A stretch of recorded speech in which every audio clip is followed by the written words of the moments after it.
बच्चों, welcome again to my channel. तो आज हम करने वाले हैं रूल्स ऑफ रिफ्रैक्शन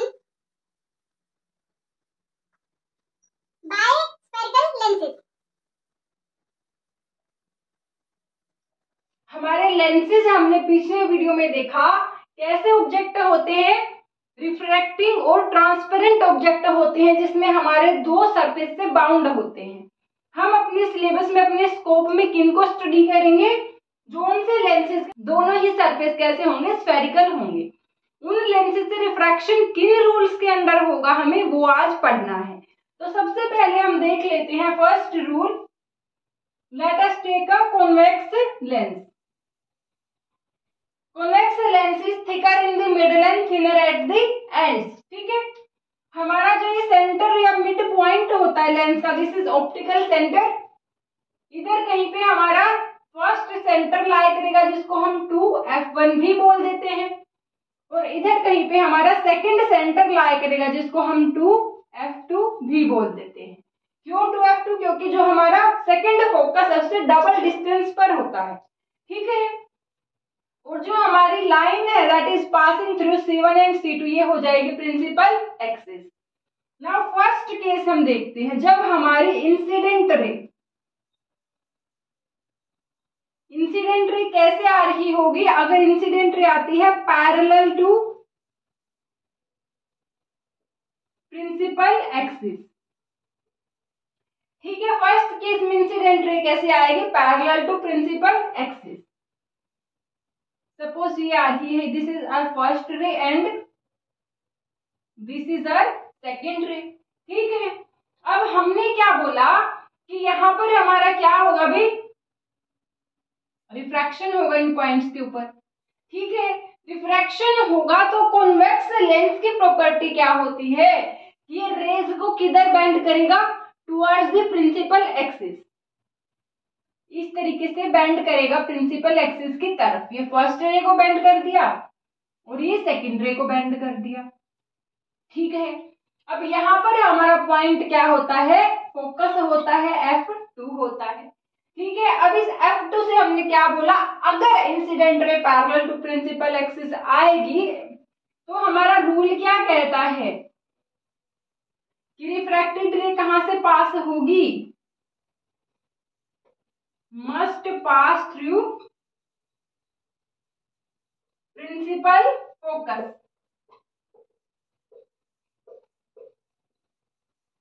ठीक है, तो फर्स्ट रूल में क्या हुआ? इंसिडेंट रे आएगी पैरेलल टू प्रिंसिपल एक्सिस, तो रिफ्रैक्ट होके कहां से पास होगी? प्रिंसिपल फोकस से पास होगी। अब सेम रूल हम कॉनकेव लेंस के लिए देख लेते हैं। This is a concave lens. ठीक है, that is thinner in the middle and thicker at the corner. यहाँ पर इसका मिडल पॉइंट क्या हो जाएगा? Optical centre. इधर कहीं पे सेंटर C1 लाई करेगा जिसको हम क्या बोल देंगे? 2f1 भी बोल देंगे। ठीक है, यहाँ पर कहीं सेंटर C2 लाई करेगा जिसको हम 2f2 भी बोल देंगे। ठीक है, and the line passing through both the centers of curvature is known as principal axis. Now हमने बोला इंसिडेंट रे कैसे आ रही है? Parallel to principal axis. इस तरीके से आ रही है, दिस इज रे 1 and this is second ray. Now we know that concave lens की प्रॉपर्टी क्या होती है? The concave lens bends incident rays away from principal axis.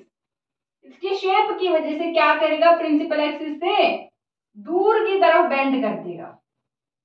ठीक है, किस तरीके से बेंड की है? जब हम इनको पीछे एक्सटेंड करते हैं तो ये रेज क्या करती है? प्रिंसिपल एक्सिस के ऊपर एक पॉइंट के ऊपर मीट होती है। कौन से पॉइंट पर? F1 पॉइंट पर। कहने का मतलब है कि हमारी इंसिडेंट रेज अगर पैरेलल है प्रिंसिपल एक्सिस के, दोनों ही लेंसेज के केस में आफ्टर रिफ्रैक्शन कहां से पास होंगी? फोकस से पास होंगी। अब हमारे पास यहाँ मेन बात क्या है कि जो कॉन्वेक्स लेंस है उसमें हमारा जो F2 होता है इसको हम क्या बोलते हैं? प्रिंसिपल फोकस बोल देते हैं। और जो हमारा कॉनकेव लेंस होता है यहाँ पर हम F1 को क्या बोलते हैं? प्रिंसिपल फोकस बोलते हैं। क्योंकि ये फोकस ऑपोजिट डायरेक्शन में क्यों है? क्योंकि दोनों की शेप अलग है, दोनों की प्रॉपर्टीज अलग है। ठीक है, और यहाँ से हमारा अगर प्रीवियस लेक्चर की मैं बात आपको रिवाइज करा हूं, तो फिर यहाँ पर हमारी देखो फोकल लेंथ भी कैसी होती है कॉन्वेक्स के लिए, पॉजिटिव, और कॉनकेव के लिए नेगेटिव होती है हमेशा। कॉन्वेक्स लेंस कैसा होता है, converging, and concave lens is diverging. तो ये बातें आपको अच्छे से ध्यान रखनी है। अब हम नेक्स्ट रूल देख लेते हैं। तो रूल से पहले मैं आपको एक इम्पोर्टेंट बात बता देती हूँ कि ऐसा नहीं है कि आप बैठ करके आराम से मस्त देखोगे मैम को रूल्स को बनाते हुए, इमेज बनाते हुए। आपको खुद कॉपी पेन निकालो, ट्राई करके देखो मल्टीपल टाइम्स। जब ये बनाओगे ना तब बनाने आएंगे, वरना ये कंफ्यूजन बहुत होते हैं, देखने में इजी लगता है, कंफ्यूजिंग हो जाता है बाद में। तो सब बच्चे कॉपी पेन निकालो, साथ में ट्राई करो बना के वीडियो पोस्ट करके। ऐसा नहीं आराम से मस्त बैठ के हाँ ऐसे हो गया, इधर से आया, इधर से गया, याद हो गया, आ गया, ऐसा नहीं होता। ठीक है, खुद ट्राई करो अपना कॉपी पेन निकाल के। और अगर ये रूल्स आ गए ना एक बार, तो इमेज बनाने से बाएं हाथ का काम हो जाएगा तुम्हारे लिए। तो रूल्स को अपना कॉपी पेन निकालो, साथ के साथ ट्राई करते चलो। ठीक है, तो सेकंड रूल में हमारे पास इंसिडेंट रे कहां से आएगी, फोकस से। कहां से आ रही है इंसिडेंट रे, फोकस से। अब हमने बोला इधर होता है फोकस F1 होता है, इधर होता है फोकस F2 होता है। अब अगर इस तरीके से आ रही है लाइट रेज, ये फर्स्ट रे कहां से आ रही है, फोकस से तो आ रही है। ठीक है, ये है हमारी सेकेंड रे। अब देखो भाई, अगर ये लेंस यहाँ पर नहीं होता तो ऐसे चली जाती ना ये रेज, ऐसे चली जाती। लेकिन कॉन्वेक्स लेंस है तो कैसा है भाई, बीइंग कॉन्वेक्स लेंस ये रेज को towards the principal axis bend करेगा, पास लाने की कोशिश करेगा, क्योंकि कन्वर्जिंग नेचर है। तो ये इसको यहां ना ला करके प्रिंसिपल एक्सिस की तरफ मोड़ देगा, ऐसे इतना सारे एंगल से इसने मोड़ लिया ना प्रिंसिपल एक्सिस की तरफ।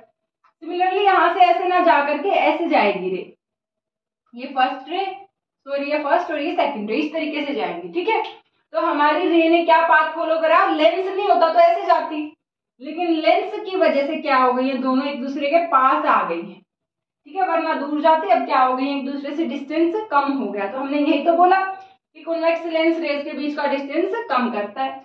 तो हमने क्या देखा, इंसिडेंट रे जब फोकस से आ रही है तो रिफ्रैक्टेड रे कैसे जा रही है, पैरेलल जा रही है ना, इसके पैरेलल, प्रिंसिपल एक्सिस के पैरेलल जा रही है। अब देखते हैं कि ये वाला रूल हमारा कॉनकेव में कैसे सेटिस्फाई होता है। हमने बोला इधर फोकस होता है F1 and on this side focus F2 lies. ठीक है, तो अगर हमारी रे ऐसे आ रही है, ठीक है, आप बोलोगे मैम ये कहां से फोकस से होगी, क्यों फोकस से नहीं हुई भी, अगर ये लेंस नहीं होता यहाँ पर तो ये ऐसे फोकस से ही तो जाती कि नहीं जाती, तो फोकस से ही हुई। ठीक है, सिमिलरली हमने सेकेंड रे कंसिडर कर ली, ऐसे आ रही है, ये भी कहां से पास होती है, अगर लेंस नहीं होता तो फोकस से। पर अब लेंस है, अब ये ऐसे नहीं जाएंगी, क्या हो जाएंगी, चेंज हो जाएगा, पाथ बेंड हो जाएगा। क्यों, क्योंकि लेंस है भी, रियलिटी में है यहाँ पर। तो हमारा जो कॉनकेव लेंस होता है क्या करता है, रेज के बीच का डिस्टेंस इंक्रीज करता है। अब अदरवाइज तो डिस्टेंस कम हो रहा है, ये क्या करेगा, इंक्रीज करेगा, डाइवर्स करेगा उनको। तो हमारी रेज एक्चुअल में ये पाथ से ना जा करके कैसे जाएंगी, ऐसे आ रही रे ऐसे चली जाएगी, ये वाली रे ऐसे चली जाएगी। ठीक है, वैसे तो ये ऐसे एक दूसरे के पास आके डिस्टेंस कम हो रहा था, पर क्या करा कॉनकेव लेंस ने, इनके बीच का डिस्टेंस इंक्रीज कर दिया और इनको क्या कर दिया, प्रिंसिपल एक्सिस के पैरेलल।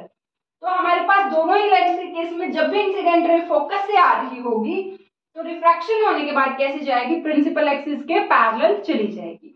अब हमारे पास थर्ड और इजीएस्ट रूल ऑफ लेंसेज बचता है, वो आपको फटाफट बता देती हूँ, और उसके बाद आप सब के सब बच्चे इन तीनों रूल्स को अपनी नोटबुक में बनाओगे फॉर बोथ द लेंसेज। ठीक है, तो थर्ड रूल में हमारी इंसिडेंट रे आ रही होगी भी फ्रॉम ऑप्टिकल सेंटर। कहां से आएगी, ऑप्टिकल सेंटर से आएगी। तो ले लो भी ऑप्टिकल सेंटर से ले लो, ये आ रही है हमारी रे ऑप्टिकल सेंटर से। तो क्या देखा गया भी, जब ये ऑप्टिकल सेंटर से आई रे तो उसके पास में कोई चेंज ही नहीं आया, जिस रास्ते से आई थी उसी रास्ते से पास हो गई सीधा सीधा। ठीक है, अगर सेकंड रे हमने लेके देखी इस तरीके से, तो वो भी अगर ऑप्टिकल सेंटर से आ रही थी तो बिना डेविएट हुए सिमिलर अपने सेम पाथ से आगे बढ़ गई। ठीक है, तो जब इंसिडेंट ऑप्टिकल सेंटर से आती है तो रिफ्रैक्ट होने के बाद कहां से जाती है, फ्रॉम ऑप्टिकल सेंटर, वहीं से जाएगी एंड विदाउट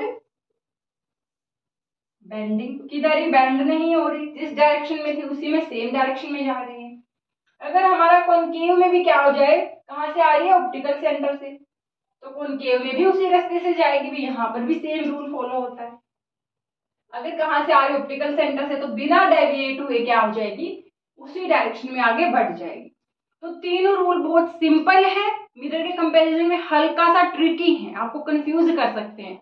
कॉन्वेक्स के लिए इजी है, कॉनकेव के लिए क्योंकि हमारा फोकस की डायरेक्शन चेंज हो रही है ना, दूसरी तरफ होता है, तो थोड़ा सा ट्रिकी हो जाता है। पर अगर प्रैक्टिस करोगे तो practice makes a man perfect, practice करते हो अगर तो दुनिया की हार्डेस्ट चीज भी इजी हो जाती है आपके लिए। तो अगर प्रैक्टिस करते हुए इनके 2-3 बार बना के देखोगे तो आपको इजी लगने लगेगा। ठीक है, तो प्रैक्टिस करो सबसे पहले। बच्चों मेरा मोए मोए हो चुका है, कैसे, ये सारा कुछ मैंने पढ़ा दिया और वीडियो बना ही नहीं। अब तुम लोगों को दोबारा रन करके स्टेप बाय स्टेप लिख लिख के पढ़ा है, इसी में से करा दूं, चलो इसी में से करा देती हूँ अभी के लिए। और अगर किसी बच्चे ने ऑब्जेक्शन करा ना कि मैम पहले लिख के करा रहे हो, तो डंडा लगेगा। पता है मुझे, अलाउड नहीं है, ठीक है, ये तो मैंने पढ़ाने के लिए रखा है। ठीक है, तो हमने क्या बोला कि भाई हम sign convention for spherical lenses कर लेते हैं। उसके लिए हमने क्या करा, दोनों स्फेरिकल लेंस ले लिया, हमारा convex spherical lens and concave spherical lens. ठीक है, अब साथ के साथ जब ड्रॉ करते हो ना कोई भी डायग्राम को, कोई इमेज को, तो साथ के साथ रिवाइज करते चला करो सारी टर्म्स इनसे रिलेटेड जो होती है। तो जो हमारे लेंस का मिडिल पॉइंट है, सेंटर पॉइंट है, दैट इज ऑप्टिकल सेंटर। इधर हमारा सेंटर C1 लाइट है जिसको हम 2f1 भी बोल देते हैं, इधर हमारे सेंटर C2 लाइट है जिसको 2f2 भी बोल देते हैं। सिमिलरली कॉनकेव लेंस के लिए this is optical centre, this is centre C1 that is also known as 2f1, this is centre C2 that is also called 2f2। ठीक है, और जो मिडिल लेंथ होगी हमारी ऑप्टिकल सेंटर से सेंटर के बीच में, बिल्कुल बीच में बाइसेक्ट करेगा, जो उसको बोलते हैं फोकस f1, अदर साइड क्या हो जाएगा, फोकस f2 हो जाएगा। क्यों मिडिल में होता है, क्योंकि हमारा रिलेशन हमें पता है कि focal length equal to radius of curvature by 2, मतलब जो फोकस होगा वो रेडियस ऑफ कर्वेचर के मिड पॉइंट पे लगेगा। ठीक है, और ये रिलेशन वैलिड कौन से लेंसेज के लिए होता है, for lenses of small aperture and thin lenses. ठीक है, याद रखना, हो सकता है इसमें क्वेश्चन पूछ सकता है कि कैसे लेंसेज के लिए वैलिड होता है फॉर्मूला। ठीक है, तो हमने बोला कि साइन में हमें किन किन चीजों का साइन लेना होता है, जैसे हमारे पास एक्सिस सिस्टम होता है, इस तरीके से एक्सिस सिस्टम में हमारे पास 2 एक्सिस होते हैं, यहाँ पर ये X axis horizontally vertically Y axis लेते हैं, ये हमारा ओरिजिन होता है, मतलब जो हमारा जहां से रेफरेंस पॉइंट है सब मेजर करेंगे। तो हमने यहाँ पे स्टैंडर्डाइज करा हुआ है कि जो राइट साइड होती है वो पॉजिटिव लेते हैं, लेफ्ट साइड नेगेटिव लेते हैं, अब वो साइड पॉजिटिव लेते हैं और बिलो नेगेटिव लेते हैं। ठीक है, पर लेंसेज के केस में हमने स्टैंडर्डाइज नहीं करा, राइट लेफ्ट के बेसिस पर नहीं करा, किस बेसिस पे करा देख लेते हैं कि जो हमें object and image distance measure करना है कि लेंस से कितना दूर ऑब्जेक्ट रखा और इमेज कितना दूर बन रही है। अगर हमें क्या मेजर करना है, ऑब्जेक्ट एंड इमेज डिस्टेंस, तो कहां से मेजर करेंगे भाई, ऑप्टिकल सेंटर से मेजर करेंगे। मिरर के केस में पोल से करते थे, लेंसेज के केस में ऑप्टिकल सेंटर से करेंगे। अब ऑप्टिकल सेंटर से तो करेंगे, जैसे यहाँ पर रेफरेंस से तो करते हैं, पर किधर पॉजिटिवली किधर नेगेटिवली कैसे डिसाइड करेंगे। यहाँ पर तो हमने फिक्स बोला right side positive left side negative, यहाँ पर हमने ये नहीं बोला कि राइट पॉजिटिव लेफ्ट नेगेटिव, हमने क्या बोला कि जो डायरेक्शन होती है इंसिडेंट रे की वो पॉजिटिव ले लो आप। अगर आपने ऑब्जेक्ट यहाँ रखा है तो किधर है डायरेक्शन, लेफ्ट से राइट, मतलब राइट डायरेक्शन में जा रही है इंसिडेंट रे, तो ऑप्टिकल सेंटर से right direction positive, left negative हो जाएगा। और अगर मैंने ऑब्जेक्ट यहाँ रख दिया तो फिर क्या हो जाएगा, इंसिडेंट रे की direction from right to left है ना, तो जो लेफ्ट हो जाएगी ऑप्टिकल सेंटर से वो पॉजिटिव और राइट नेगेटिव। तो कहने का मतलब है जो डायरेक्शन होती है इंसिडेंट रे की वो डायरेक्शन पॉजिटिव, चाहे वो राइट हो चाहे लेफ्ट, और जो से ऑपोजिट हो जाएगी वो नेगेटिव हो जाएगी। ठीक है, तो अगर ऑब्जेक्ट यहाँ रखा है मेरा, तो ऑब्जेक्ट तो हमेशा इंसिडेंट रे से ऑपोजिट डायरेक्शन में होता है, तो ऑब्जेक्ट का डिस्टेंस तो हमेशा नेगेटिव ही आएगा हमारे पास। ठीक है, तो ऑब्जेक्ट के डिस्टेंस को यू से डिनोट करते हैं, तो यू हमेशा नेगेटिव होगा हमारे पास। ठीक है, और अगर सेकंड चीज हमें मेजर करनी है भाई हाइट, या फिर बोलते हैं size of object and image, कि कितना हाइट है हमारे ऑब्जेक्ट का और उसके कंपेरिजन में कितना हाइट आया है इमेज का, तो उसको मेजर कहाँ से करेंगे हाइट को।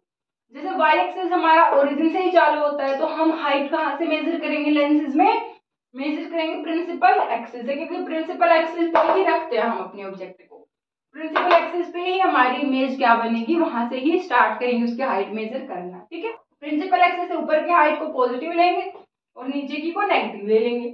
हमने बोला ऑब्जेक्ट ऊपर रखा, अगर 5 सेंटीमीटर ऑब्जेक्ट है तो +5 ले लेंगे क्योंकि ऊपर है, और इमेज अगर मेरी ऐसे नीचे बन रही है तो अगर वो 5 सेंटीमीटर है तो -5 सेंटीमीटर लूंगी, अगर ऊपर ही बन जाती है इमेज तो प्लस ले लूंगी। ठीक है, तो इतना समझ आए। This is all about the sign convention for spherical lenses.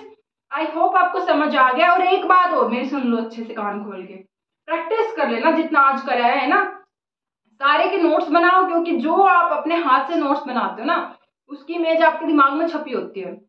एक तो जो आप अभी मेरा पढ़ा रही हो, मैं सुन रही हो, समझ आ रहा है, फिर जब आप नोट्स बनाओगे वो रिवाइज हो जाएगा सारा। उसके बाद जितनी भी बार अपने नोट्स रिवाइज करोगे ना तुम्हें पता है कि हर लाइन का मतलब क्या है, क्योंकि तुमने खुद लिखी है, क्या मतलब है, क्यों लिखी है, कहाँ से कैसे रिलेटेड है, कौन सी चीज किससे, सब पता है तुम्हें, तो सारा कुछ ऐसे चुटकियों में हो जाएगा। ठीक है, I hope this video is helpful for you and if you like the video then please like share and subscribe to my channel. And तब तक के लिए keep studying and bye bye.